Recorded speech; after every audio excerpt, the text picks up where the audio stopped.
Hey, thanks very much. And thanks everybody for grabbing this coveted after lunch spot here. Sure appreciate you hanging out with me and talking nerd. So let me just make sure I can advance the slide. Oh, that's good. Cool.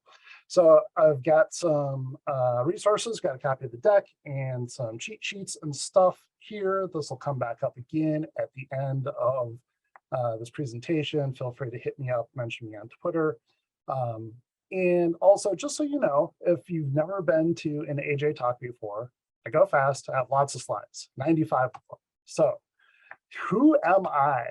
So this is usually how you're gonna find me because I'm AFK as much as possible, doing things like this or things like this, which by the way, if you've never been to Sicily, don't go, totally terrible. Unfortunate, you'll hate it.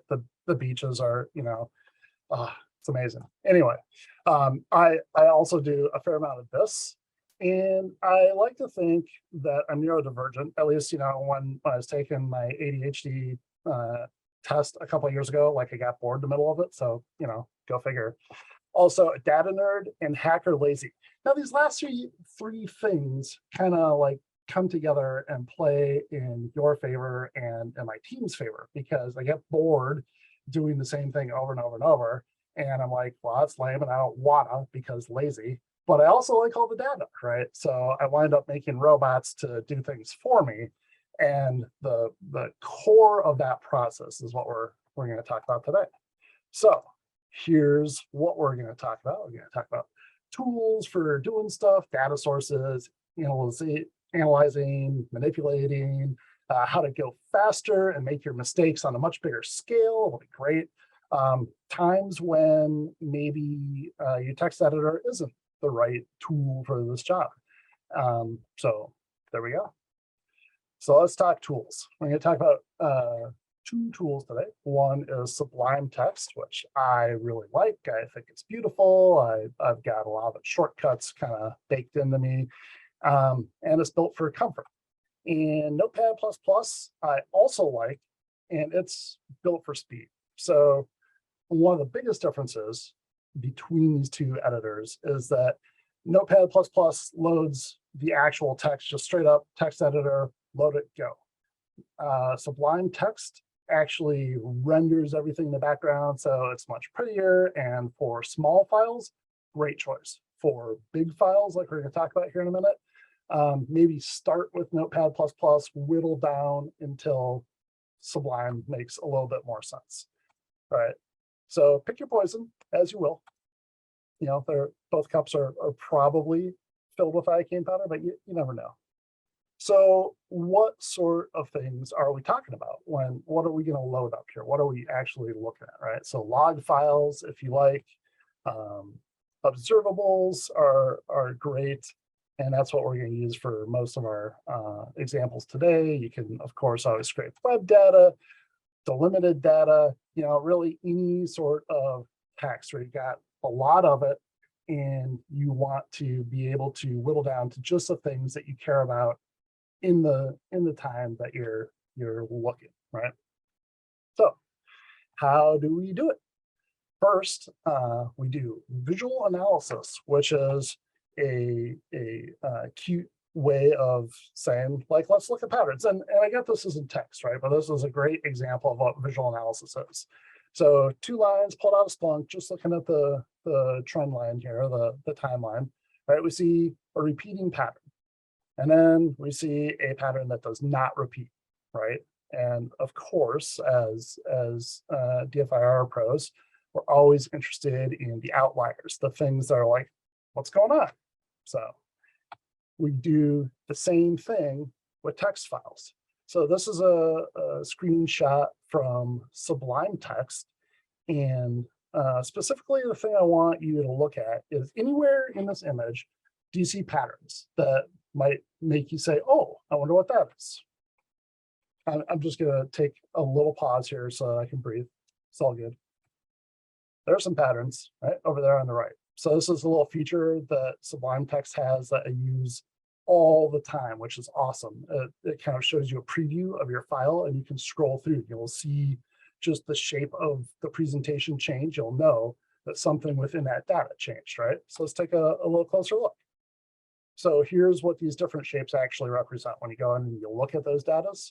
So top one's hashes, next one down, these are IPs, then URLs, then payload hashes, as opposed to file hashes that were thrown against VirusTotal by somebody, right? So just a quick and dirty little way to start making sense of the data that you have. The next thing that we can do is pattern analysis, right?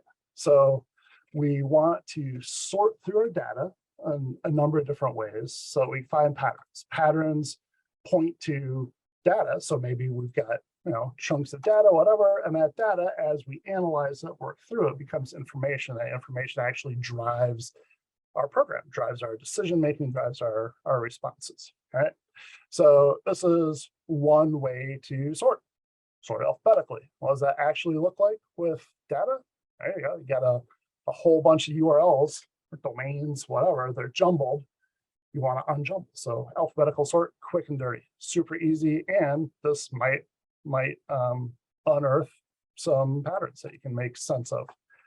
Another great way to search, temporal searching. If you speed your data up to 88 miles an hour, then you can use timestamps in there, and maybe you'll see some sort of pattern in there.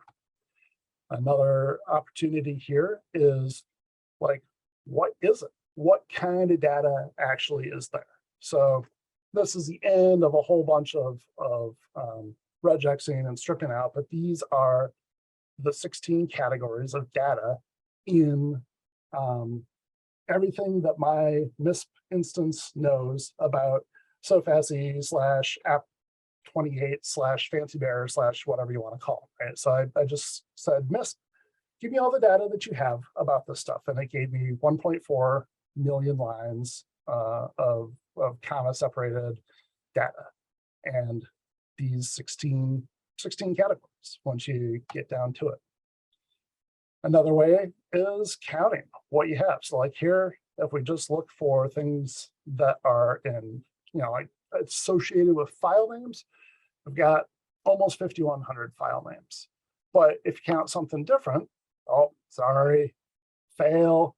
But what I was going to say is if you count something different, like Yara rules in that same data set, then you'll see that there are two. We'll come back to that maybe.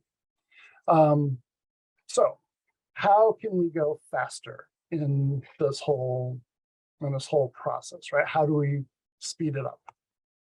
And why do we want to?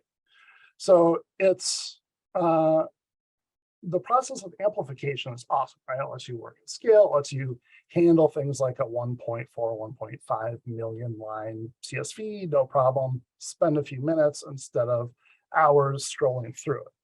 But there's a little bit of an issue with your amplification. So it amplifies, once you start working at scale, once you start working faster, you amplify mistakes the same way that you amplify wins, right? And so here you can see that I replaced all 8,802,000, yeah, I think that's 8.8 million hits with a whole lot of nothing. So that wasn't helpful.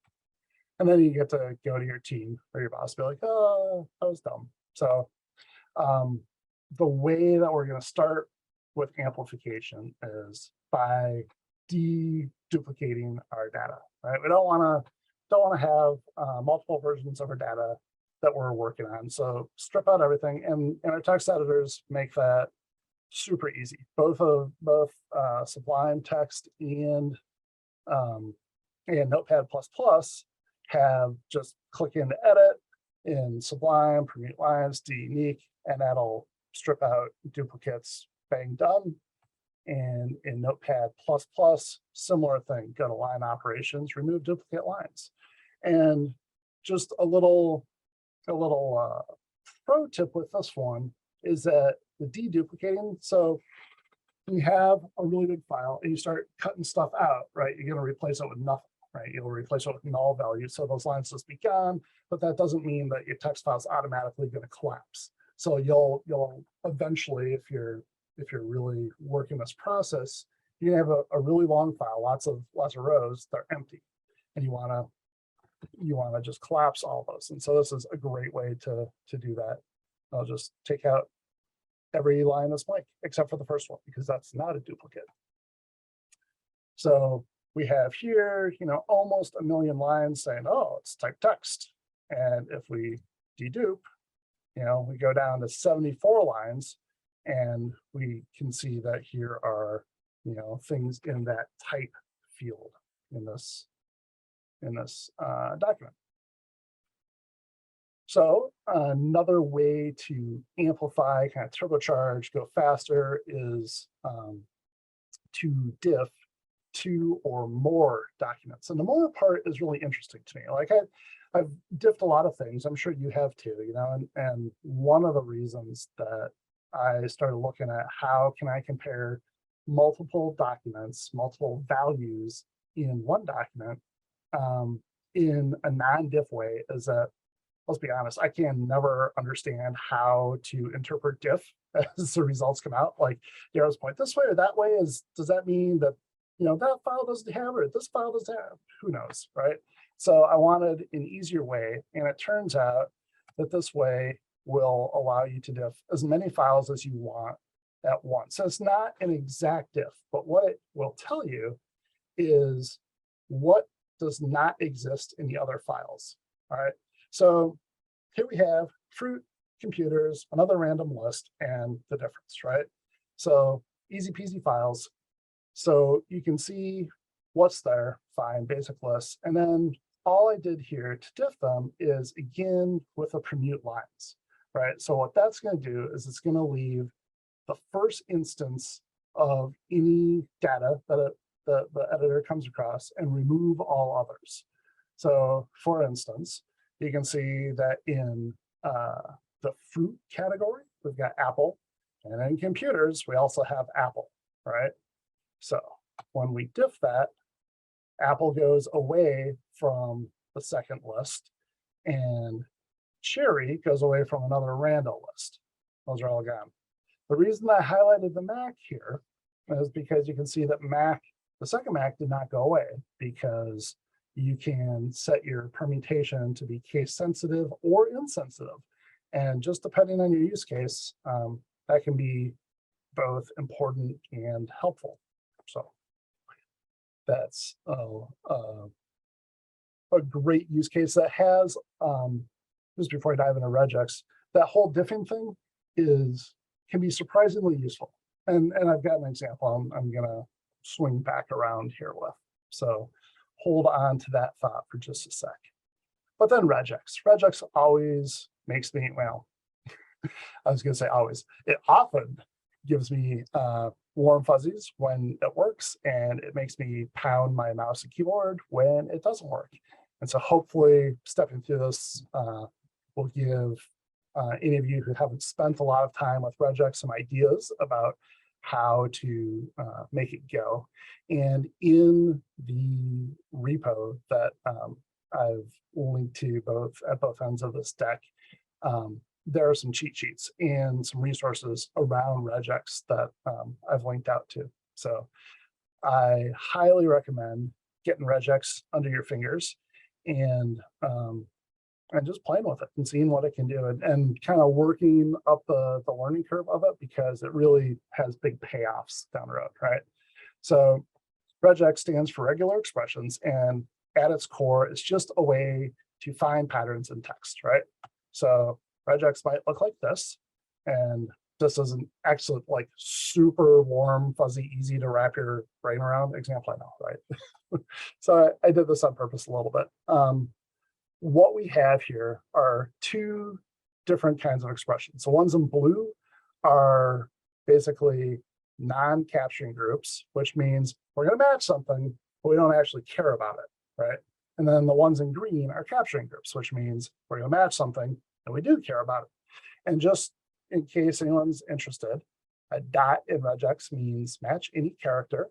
The plus means match as more characters, as many as you can. The question mark means match as many characters, sorry, as few characters as it takes to get to the next thing, right? So basically, each little green chunk says match from the preceding comma, grab anything to the next comma, right? That's what I'm looking for because it's CSV data. So in this case, that's what I built.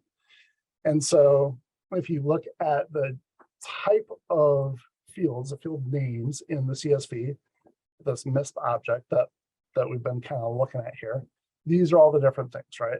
Blue things are stuff I don't care about. Green stuff is stuff I want. And so let me just see if I can go back. Oh, cool, I can go back. So it just lines up, same, right? And I do want to point out, just from this tiny little comma, not in any capture group. It's just straight up match this comma. And I did that because that's the last little group that needed a little bit different definition. And you'll find things that as you start playing with bigger regex, you'll find stuff that comes along with that. So like, what does this actually look like when we're using it, right? So again, 1.5 million lines of CSV data from MISP around SOFASI, right? And so this is what it looks like, just a bunch of stuff. And then what I did is I plugged in that regex that we just looked at. And the replace with is simply saying, replace each line that you find with those capturing groups, right? The things that we care about, those things that were in green, we're just gonna stack those up next to each other. And it'll come out and be fantastic. So let me go back and just talk about that just a little bit more. So what you'll get there, the end of this, is you'll have, let me go back one more, you'll have the category of object that we're talking about. So, you know, is it an IP address? Is it a domain? Is it a URL? Is it a hash? What is it? We'll have the type, which just depending on who built the MISP data, you know, that'll be whatever it is. The value is the actual observable that we're probably interested in if we're feeding this to other tools.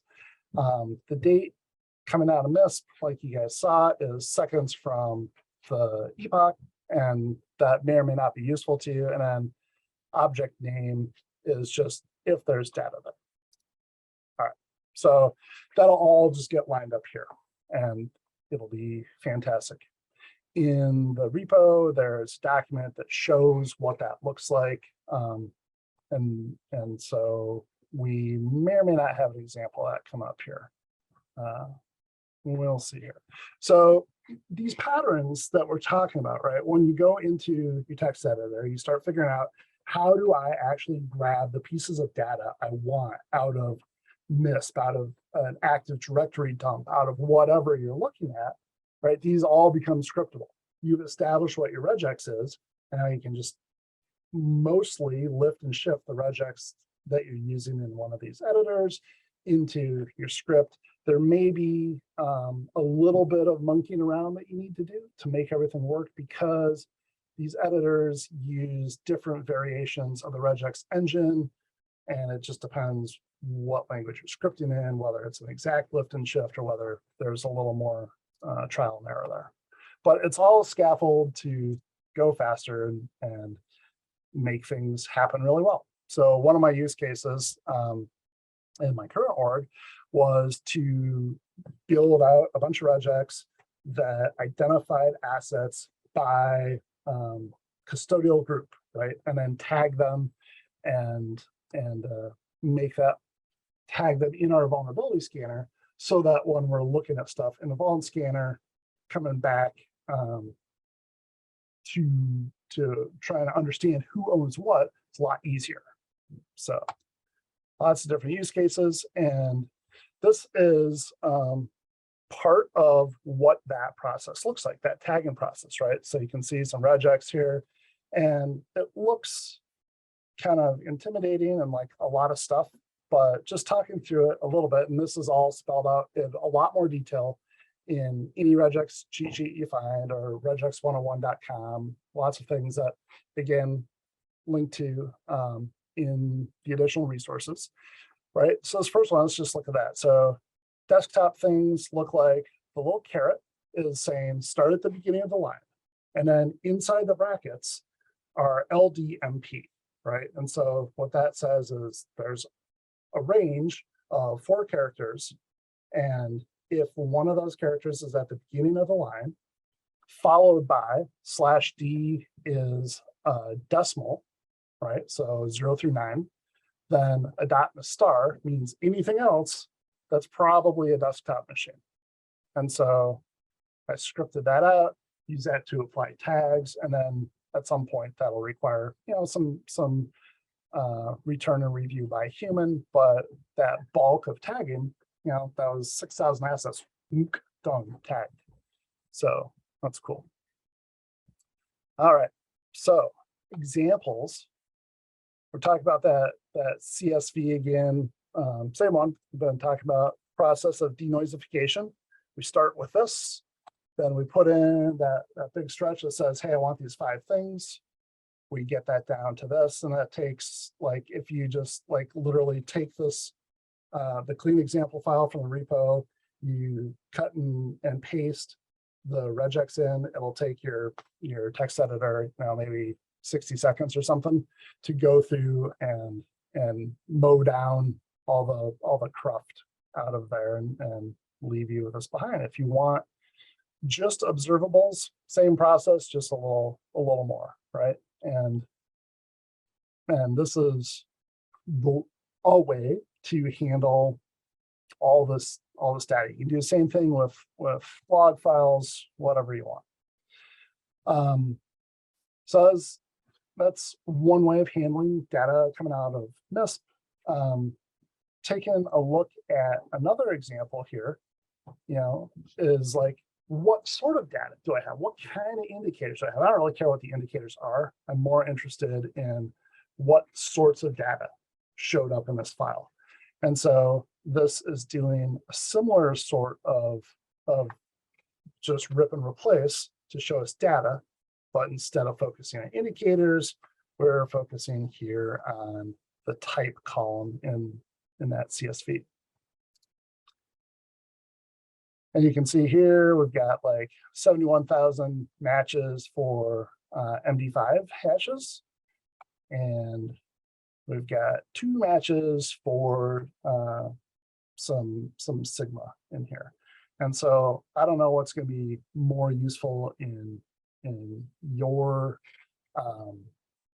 environment, whether you're mature enough to be using Sigma, or whether like straight up hashes that you can dump into your SIEM or something like that is more your speed. I know we have various use cases, so it's just a matter of kind of baking the cake to your taste, or maybe mixing the cocktail is a better analogy.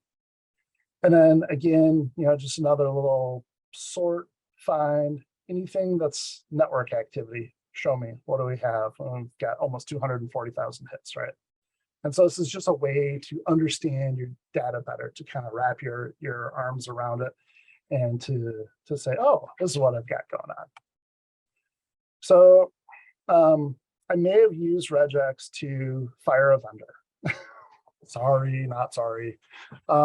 We were paying a vendor to do some brand monitoring, including domain squatting analysis for us, right? Every day, sort of, kind of, they'd send us one or maybe more CSVs of, here's the stuff that we saw, right? And I was the one who's picking up the CSVs. As you can imagine, a super scintillating work to look through CSVs that come in the same day and be like, oh, false positive, false positive, false positive, whatever.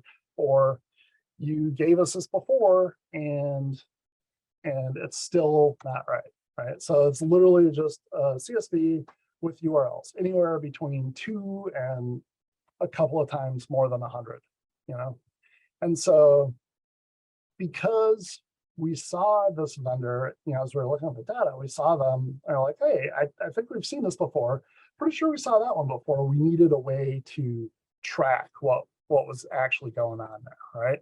So, hey, data deduplication to the rescue. So if you look here, there are 4 sample CSVs. The first one has 1, 2, 3. The second one has 4, 5, 6, 3. The third one has 7, 5, 2, 3, and the last one has 2 and 6, right? So when we deduplicate that, we see we only actually have 7 new URLs. So a little call out here with the deduplication, you see the 3 equal signs and then a date stamp. If you're going to track data over time, it's really important to have some way of, when you're flicking through your data, of seeing here's a break between this kind of data, that kind of data from yesterday versus data from today. This is straight up just my own convention because I know where the equal sign is on my keyboard. I can find it easily and just put it out there. Having the date stamps is nice from my perspective because I feel like that helps keep things organized. And you can see, even though there were no hits for the last day here, August 4th, there's still the date stamp. So the next date stamp in the series will be August 5th. There won't be any URL data between the 4th and the 5th, which we know because we built the process. I mean, we know that means there weren't any unique URLs submitted for that day. So going back to the vendor thing, we track their progress for months. We talked to them about the process, didn't get anything better. And eventually the org fired the vendor and hired somebody else to do the same thing because they gave us data that was more aligned with what we thought was useful. So, Dido. And here, supersedence, or as I like to think of it, super duper sedence, because if any of you have been in vulnerability management, you probably had a conversation that goes something like this.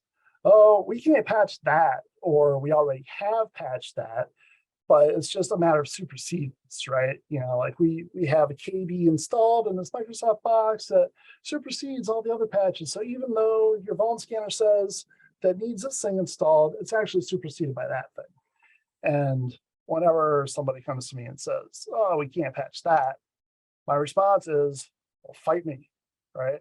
So we have conversations, and eventually what I wound up doing as kind of a proof of concept and also statement of like, I will go all the way, is I went and scraped Microsoft's platform for all the KBs in the supersedence chain by platform for a particular MSFT Windows installer flaw, right? And I built this all out, and then I used scriptable regex to basically say, all right, go find all the KBs installed on this machine that they're saying they can't patch, go check them against all these KBs, right? And show me where any of the KBs in the entire supersedence chain are installed. And then if there's any one of these KBs per platform installed, right, the thing should be fixed because supersedence. And so long story short, no, in fact, none of the KBs were actually installed. So, yeah, hopefully you guys don't have to have that conversation with people, with your patching teams, with your custodial teams. But if you find yourself there, you can, like, I don't recommend this at all as standard process because it's boring, repetitive, kind of meaningless work, but it can be useful to make a point, right? And that point can be made once you build out those regex strings with your text editor, you figure out exactly how to get in there. Then, because you can script it, the point can be made at scale over your infrastructure. But like sometimes it doesn't make sense to have a text editor involved, right? So when you need a bigger boat. So if you want to filter on things, text editor, probably not your friend, right? Excel, probably a lot more your friend, except that there's one little gotcha with Excel, and that is that Excel will not open a 1.4 million line CSV. It will stop at 1.134 million lines because I don't know why. Somebody made a choice. They're like, nobody's ever going to look at more than 1 million lines in a CSV. That's ridiculous. Yeah, and then here we are. But if you have few enough lines open in Excel, like filtering there is awesome. Data visualization is another place where text editors, like, let's face it, unless you're seeing those groups in Sublime that we talked about earlier, it's not going to be real great. You're not going to be seeing any charts, you're not going to see any graphs. So use a reporting mechanism in Excel or your SIEM or, you know, whatever you got there. And then pivoting from data to data or building pivot tables, totally a place where text editor just falls apart. Like it can be good to understand what data you have and to get a sense of like how many records of this versus that do I have. But honestly, if you know that you're going to be building out visualizations, or you're going to be building out pivot tables, or you know that there's going to be a path that takes you across multiple files, and maybe start somewhere else and use some of these ideas, but in a different tool. So there's some goodies like guides, cheat sheets, some example files, this deck if you want it. You can steal my super high-end graphical formatting skills. I know that you've all been probably sitting back and amazed at the time and the attention to pixel perfect detail on this deck, but it's our go and steal it. And this is where you can get it from, right here. So I'm just gonna leave this up for another 5 seconds so that you can copy pasta if you are so inclined. And I'm sure that that'll be posted in the resources stuff too. That's what I got for you today. So I really appreciate your time and thanks to Sans for letting me come and talk nerd to you.